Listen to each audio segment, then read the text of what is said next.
उस कस्बानुमा शहर के मास्टर कुमार विनय को आजकल क्यों लग रहा था कि उसके साथ दूसरी बार धोखा किया जा रहा। पहली बार जब हुआ था तो उसमें उसे अपने आप से काफी उम्मीदें थी, उत्साह और उमंग भी, जिसमें दूसरा शब्द पहले रखकर अपने नाम को नायक की गरिमा भी दे दी थी।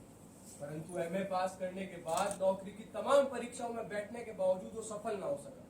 विडंबना ये कि इस छोटे से शहर में किराए पर मकान लेकर रहने, हर स्तर की प्राइवेट ट्यूशन करने पर विवश इस व्यक्ति के कुछ छात्र छात्राएं अच्छी प्रतियोगिताओं परीक्षाओं में पास होने का सम्मान प्राप्त कर चुके। फिर भी निरंतर दौड़ धूप, अच्छे कदकाठी और सूरत के इस मास्टर ने व्यवस्था द्वारा किए गए पहले धोखे के बावजूद निराशा शब्द अपने तक फटकने नहीं दिया।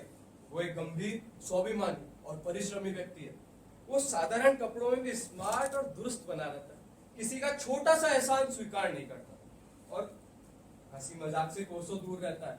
यहाँ तक कि होली में भी चुपचाप खड़ा रहता, मुस्कुराता, पतली सी मूंछों और अपनी भाभीयों की चुगलबाजी और बाल्टी से भरे रंगों का सराबोर होता रहता। उसकी एक खास आदत भी थी कि वो किसी के दुख या तकलीफ में झट पहुंच जाता जहां जाने की जरूरत हो। बात यह है कि ट्यूशन फीस के अनुपात से अधिक समय उसने नीति को भी दिया।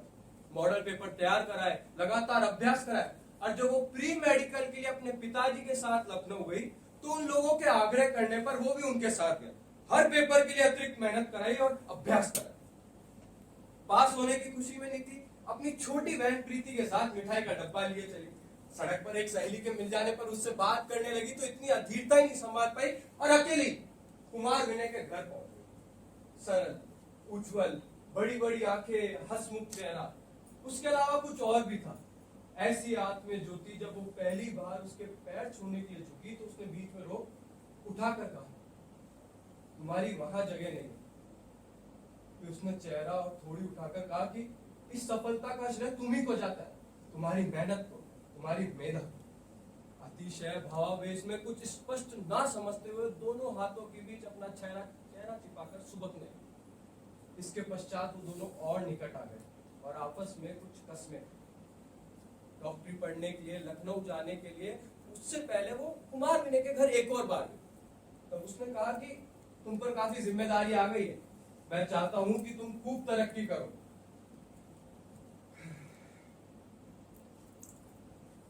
और महीने में एक बार मुझे याद कर लो अपने पत्र द्वारा। पत्र लिखोगी ना? हाँ। कुमार विनय ने इस तरह की घटना की कल्पना नहीं की।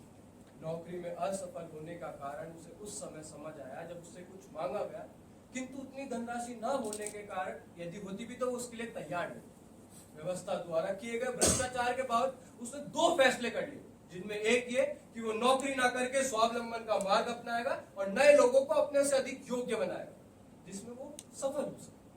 इस चुनौती में वो आंशिक रूप से कामयाब हो रहा था, लेकिन दूसरी चुनौती के रूप में ऐसा नहीं कहा जा सकता। चुनौती ये कि अनिश्चित और अव्यवस्थित जीवन के कारण वो नारी से दूर है। आश्चर्य की बात यह कि नीति के कुछ दिनों के बाद उसके दिमाग में अजीब अजीब ख्याल आने लगे। पहले तो अभूतपूर्व सूनापन और पीड़ा का अनुभव हुआ और कुछ दिनों बाद ईर्ष्या का भाव कि एक प्यारी निर्भिमानी लड़की जो उसकी वजह से आगे बढ़ी, अब उसकी सीख और प्यार की नियंत्रण सीमा के बाहर एक बड़े शहर में स्वच्छंद समाज में चली गई। एक अनजाना सा हीनता बोध, हस्ती और हैसियत से वंचित जीवन की हर परीक्षाओं में असफल मास्टर के पास एक सुंदर, एक सफल, आधुनिक लड़की को रिझाने के लिए क्या रखा है? उसने शीघ्र ही ऐसे विचारों को झटक दिया। उसके आंसू, विदा होते समय उसका एकमात्र सहमत चुंबन, व्याकुल प्यार से देखती उसकी आंखें, ये सब याद करने लगा और दीवार में टंगे एक बड़े आईने में बार बार ये देखकर सोचने लगा कि उस सीने नायक से कम प्रतिभाशाली उसका व्यक्तित्व है नहीं। वो एक दिवा स्वप्न में खो गया कि उसका भाग्य एक दिन जरूर खुलेगा और वो नीति को अनंत खुशियों से सराबोर कर देगा। वो रोज उसके पत्र की प्रतीक्षा करने लगा। जब सितंबर बीतने आया तो सड़क पर उसकी छोटी बहन प्रीति के मिल जाने पर उसने बताया कि दीदी पहले रैगिंग से परेशान रही, फिर बीमार पड़ गई और अब इतनी मेहनत करनी पड़ रही है कि छुट्टियों से पहले तो शायद ही आ पाए। उसे मलाल जरूर हुआ कि कम से कम एक पत्र तो लिखा ही जा सकता है, लेकिन उसने इस बात को तुल नहीं दिया कि वो एक नेक और सच्ची लड़की और वो किसी काल्पनिक नतीजे पर नहीं पहुंचेगा उससे मिले बगैर। लेकिन उसके खूबसूरत स्वप्न को आगाज उस समय लगा जब लखनऊ सचिवालय के एक क्लर्क ने, जो पूर्व उसका सहपाठी भी था, अचानक मिलने पर नीति की चर्चा चला दी। नीति क्या देखता हूँ भाई, एक दिन मेडिकल कॉलेज गया था तो छात्रों के झुंडों के बीच चमक उछल खिलखिल कर रही। बीमारी तो एक बहाना है मेरे दोस्त। और एक और बात जरूर कहूंगा कि हमारे तुम्हारे घर की लड़कियां इस बेशर्मी पर नहीं उतर सकती, चाहे उन्हें पढ़ने के लिए अमेरिका ही क्यों ना भेज दिया जाए। संकीर्ण मनोवृत्ति के लिए उसने अपने सहपाठी को फटकारा जरूर, लेकिन जब वो एकांत में बैठा तो प्राप्त सूचना का तेज विषैले बाण की तरह उसके हृदय में धंसता गया कि उससे बचने के लिए दुनिया भर के बाण है। क्या सचमुच काम सिद्ध हो जाने पर अंगूठा दिखाने वाली कहावत को वो चरितार्थ कर रही है अपने सच्चे आदर्शवादी पुरुष प्रेमी पर? उसके अंदर हीनता बोध फिर प्रबल होने लगा कि वो इस अर्थ में तो बेकार है कि उसके पास कोई पक्की नौकरी नहीं है जिसमें तरक्की, ग्रेच्युटी, प्रोविडेंट फंड, अन्य सुविधा शामिल हो। बाहर तथा घर में भी उसकी पूछ काम पड़ने तक भी उसे कोई गंभीरता से नहीं लेता। लेकिन नीति से तो उसने कुछ भी नहीं छुपाया था। अगर ऐसी बात थी तो उसने पहले क्यों नहीं मना कर दिया? उसने तो उसके प्यार का फायदा नहीं उठाया, बल्कि पूरा प्यार दिया, इज्जत, दूरी तथा सोचने समझने का मौका भी। क्या कृतज्ञता का नाटक? नहीं नहीं नहीं नहीं नहीं नहीं नहीं,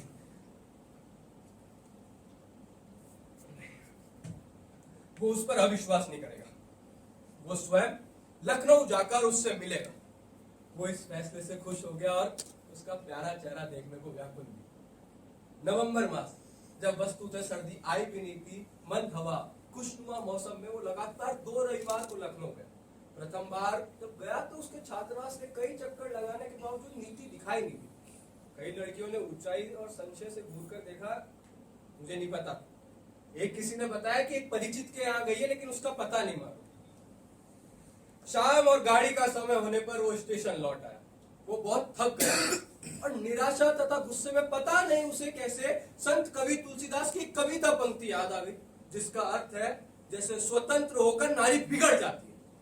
दूसरे रविवार वो जब उससे मिलने गया तो एक दूसरी लड़की ने शहर में रहने वाली सहेली सहपाठी का पता बताया, जिसके यहाँ वो छुट्टी के दिन जाती है और शाम को खा पी कर ही लौटती है। वहां जाने पर सहेली तो मिल गई, लेकिन नीति नहीं। सहेली ने घूर कर कहा कि हाँ, आती तो यही है, लेकिन आज नहीं आई। कभी कभी अपनी मौसी के यहाँ चली जाती है, लेकिन पता नहीं मालूम। आप अपना नाम बता दीजिए, परिचय दे दीजिए, जब मैं कल कॉलेज जाऊंगी तो उससे बता दूंगी। उसे लगा कि मेडिकल कॉलेज की छात्रा ऐसा व्यवहार क्यों कर रही है। कुछ क्षण के लिए लगा कि उसकी सहेली को जबान ऐंठ कर बोल रही है, और वो 2-3 बार व्यंग से मुस्कुराई भी थी। लेकिन अपनी भावनाओं को नियंत्रित करके उसने धीमे स्वर में कहा कि मैं उन्हीं के कस्बे का हूँ, उन्हीं का परिचित हूँ। यदि आपके घर के अंदर है तो उन्हें बुला लीजिए, एक जरूरी काम है, कुछ देर मिलकर चली जाए। अब मैं उससे क्यों छुपाऊंगी?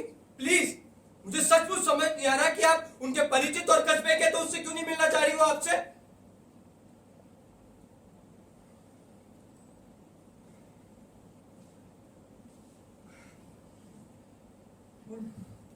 वो निराशा की अतल गहराइयों में लुढ़कने लगा।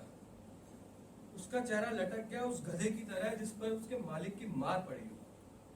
वो ये सोचने लगा, सब उस पर हंस रहे। नीति, उसके दोस्त, मेडिकल कॉलेज के दुकानदार, उसके कस्बे के दोस्त, जो बार बार लखनऊ जाने पर उसके आश्चर्यचकित थे। तीसरे रविवार वो दृढ़ निश्चय के साथ गया कि 3-4 दिन ही क्यों ना लग जाए। मेडिकल कॉलेज के पास एक चौक में होटल लेकर वो वहां नहा धोकर चाय पीने के बाद चुपचाप बैठ गया और सामने देखता रहा। कुछ देर बाद उंगलियां हिला हिला कर घृणा से होठ संचालित करता रहा, जैसे सामने खड़े किसी शत्रु को फटकार रहा। वो होटल से नीचे उतर आया और सड़क पकड़कर मेडिकल कॉलेज की दिशा में जाने लगा। अचंभे की बात यह, जब वो कई दिन रुकने का इरादा लेकर आया तो पास पहुंचने पर नीति छात्रावास से निकलती दिखाई पड़ी। वो क्रीम रंग की साड़ी, उसी रंग के ब्लाउज पर एक स्लीवलेस स्वेटर पहनी हुई थी। उसके चेहरे पर कस्बे लड़की का सहमा सहमा भाव नहीं था, बल्कि आत्मविश्वास और समझदारी की प्रखर आभा थी। किंतु ये क्षणिक ही था। उसका क्रोध दुगने वेग से लौट आया और उसका चेहरा तमतमाता गया कि अरे आप यहाँ कैसे? कोई बीमारी तो नहीं? बताऊंगा। इस समय जरूरी काम से नहीं जा रही हो तो कुछ देर के लिए मिल सकती हो। अगर इस समय फुर्सत ना हो तो बताओ कब संभव है? अरे आप ऐसे क्यों हो रहे हैं? मैं तो अपनी एक सहेली के यहाँ जा रही हूँ, छुट्टी के दिन वहां चली जाती हूँ, कभी कभी अपनी अमीनाबाद वाली मौसी के यहाँ चली जाती हूँ। आप आ गए तो वहां जाने का सवाल ही पैदा नहीं होता। चलिए पहले चाय पीते फिर सारी बातें होगी। मैं यहीं एक होटल में रुका हूँ, अगर तुम्हें आपत्ति ना हो तो मैं तुम्हें चाय पिला दूं। होटल में रुके? खैर चलिए वही सारी बातें होगी। बड़े पार्क के पास वो होटल साधारण ही था। ऊपर का कमरा छोटा, जिसके मध्य में एक दीवान बिछा हुआ, जिस पर एक सफेद चादर, सफेद गिलाफ वाला तकिया, ओढ़ने के लिए रखा हल्का कंबल। कुर्सी पर बैठ जाओ। चाय के साथ क्या लोगे?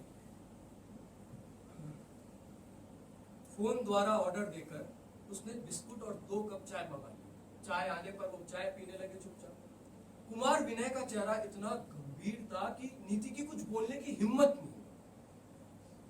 शुरू में काफी परेशान होना पड़ा, लेकिन अब मेहनत करनी पड़ रही है। आपका पूरा पता भूल रही थी और समझ नहीं आया कि कैसे लिखूं। इस बीच मेरा कप और प्लेट लेकर चला गया। 2-1 मिनट की चुप्पी के बाद उसने भीतर से दरवाजा बंद कर लिया और वापस बिस्तर पर बैठते हुए बोला, हाँ अब बताओ क्या कहना चाहती हो, और ये भी बताओ कि पिछले 2 रविवार को तुम अपनी सहेली के यहाँ छुपी बैठी थी और तुम्हें ढूंढते हुए कोई नहीं आया था। पिछले दोनों रविवार को मैं अपनी मौसी के यहाँ थी। तुम एक झूठी पाखंडी दगाबाज नाटकबाज हो रहा हो। तुम्हारी ये हिम्मत, तुम्हारी जैसी औरतें हमारे नौकरियां होती है। चलो देखो हमारी भाभियों को, किस तरह पढ़े लिखे होने के बावजूद वो सभ्य और शालीनता से रहती है। तुमको अपने रूप, यौवन, मेडिकल की पढ़ाई का घमंड हो क्या? ये मजाल तुम्हारी, जिसने तुम्हारे साथ उपकार किया, तुम्हें पढ़ने लिखने में मदद कराई, अब उसके साथ ये दगाबाजी करो और ये उम्मीद करो वो तुम्हारे प्यार के लिए दर बदर भटका करे। तुम क्या सोचती हो मैं ये सब बर्दाश्त कर लूंगा? नहीं, तुम्हारी जो छवि थी ना वो धूल में मिल चुकी है, लेकिन अब मैं तुम्हारी इज्जत, आबरू सब मिट्टी में मिलाकर रख दूंगा। आपके सभी आरोप सत्य, आपके सभी आरोप असत्य। वो डर गई थी।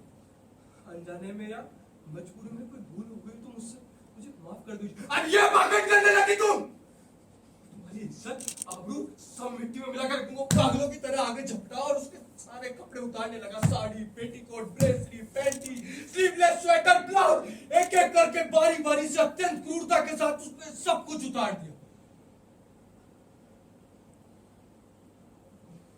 जब कुछ भी नहीं रहा निकालने को, तो कुमार विनय के हाथ निष्क्रिय होकर थम गए।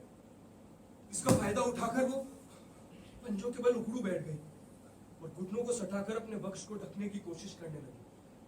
दोनों हाथों को घुटनों से लगाकर धारोदार गिरते आंसुओं के बीच बोली कि सर, मैंने आपको अपना सब कुछ माना है। इज्जत, आबरू, प्राण, मैं सब कुछ सहर्ष देने के लिए तैयार हूं, गुरु दक्षिणा के रूप में।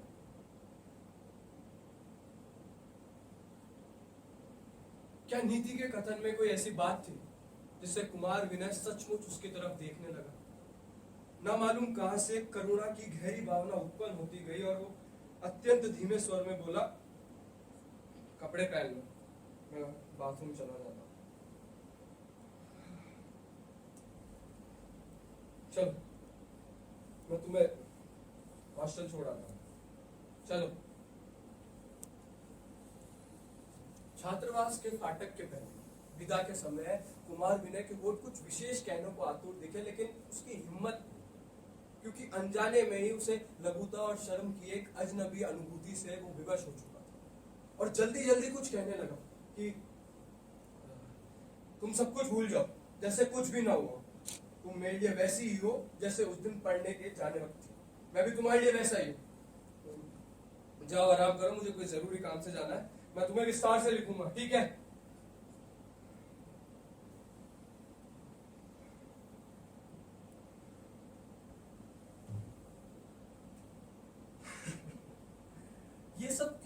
कैसे हो गया? हिम्मत, ईमानदारी, संघर्षशीलता, दूसरों के लिए जान देने के तैयार पुरुष गुणों के कारण ही वो उससे प्यार करने लगे। ये सही है कि वो उसे पत्र नहीं लिख सकते, कुछ अन्य दुर्योगों के कारण ही कोई इतनी अधीरता और नासमझी से वो सब जबरदस्ती छीन लेगा जो उसने स्वयं उसे सौंपा था। वो रोज उसके पत्र की प्रतीक्षा करने लगे और एक दिन पत्र पाकर उसे जल्दी जल्दी पढ़ने लगे।